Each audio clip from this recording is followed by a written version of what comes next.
Hey everybody, welcome back to Outdoor Inspirations. My name's Blake and today we are on site again. We are getting ready for another installation and we're just marking out all the spots for the fixtures. And I just wanted to show you a little bit about the design that we got going on.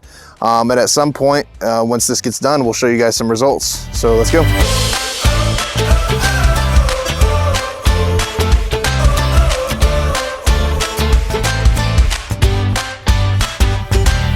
So the house of this project is absolutely beautiful, beautiful brick home. And what's really awesome about this job in particular is that they have a ton of landscaping around. So looking from the road, you can see there's so many trees and so much landscaping to deal with, which is a good sign because then that's more stuff to light up and more stuff to just implement into our landscape lighting design. So what we do when we come out and get ready for another project is we like to come out and mark all of the locations of our fixtures so that myself and Skeets are on the same page of where fixtures are going, any issues that we might have getting wire to those places. What we use are these little marking flags, and as you can see, it has our name on it.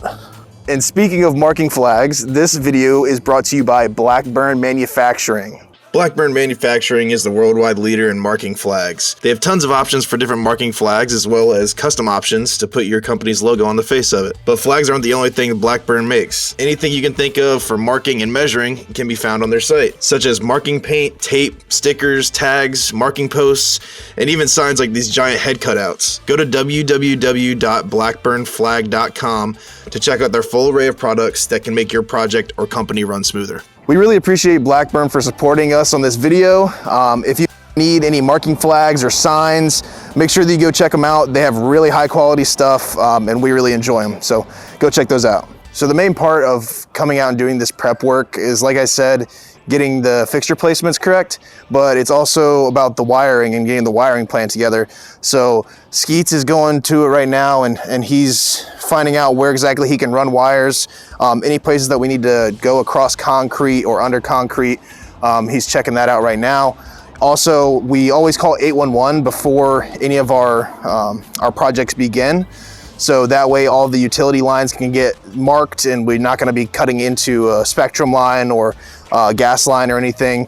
The gas lines and other things like that are typically deeper down than we need to go. So those aren't too much of a worry, but we always wanna make sure and we just get that marked anyway.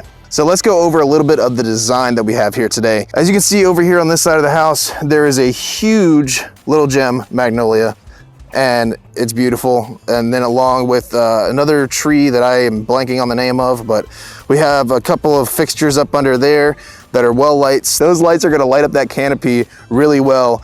And it's gonna go awesome with these huge river birches that are right here that flank the entrance to the driveway. And so we'll have this river birch here, this river birch here, and a river birch over on this side of the driveway, along with the little gem, that other tree. There's another little gem over there on the corner of the house. And then we have these two little trees up front that are going to have some fixtures under them as well. When we demoed them, they looked really good with two fixtures under there, so that's what we're gonna end up doing. The homeowners really wanted some path lighting to cover the driveway area as well as the walkway up to the front of the house. So as you can see, it's a really cool driveway that basically fades into the walkway. And so what we're doing is we have an art bollard on either side of this where it transitions from the concrete to the stone. And then we also are using some garden light path lights to border the rest of the driveway and path. All right, let's talk a little bit more about these river birch trees that are sitting up front. So this is one of my favorite trees to light up just because the bark on it is so incredible and it gives off such an awesome pattern when it's lit from below. Also considering if you are grazing it like you should be, then you're gonna get so much more detail out of it. It's gonna look so good if you have the right angle on it and you're grabbing portions of the tree that are worth capturing. You don't want to have a bad angle. You don't want to necessarily catch a part of the tree that's not a showcase part of the tree, if that makes sense. So like, for example, if we were on this tree right here, you wouldn't want to put one light right up I'm not saying this one, but say we had this light here about 3 feet this way, and you're pointing straight up, you're only getting this one branch that's sticking out. So they had it right, the company that did this about 20 years ago or so. They may be a little bit too close, but then again, that tree was definitely smaller 20 years ago. So they were probably had it right back then. Our positioning on where we're gonna put our fixtures is about here. We only have 2 well lights here, which is gonna be more than enough to light up this beauty. And we have them on a diagonal basically from the front. So you have obviously where the flags are, 1 and 2, and it's gonna give it a great framing for, especially when the leaves come back, it's gonna look so awesome. Because this is such a huge project, what we want to do is split this up in zones, specifically in circuitry zones. I create circuit 1, circuit 2, circuit 3, circuit 4, and so on. And each run is going to go to a specific light run. So what I'm doing here is drawing out, here I have the house and a circuitry plan. Because I have a lot of ground to cover here, I have dedicated lines to each circuit and to each group of lights.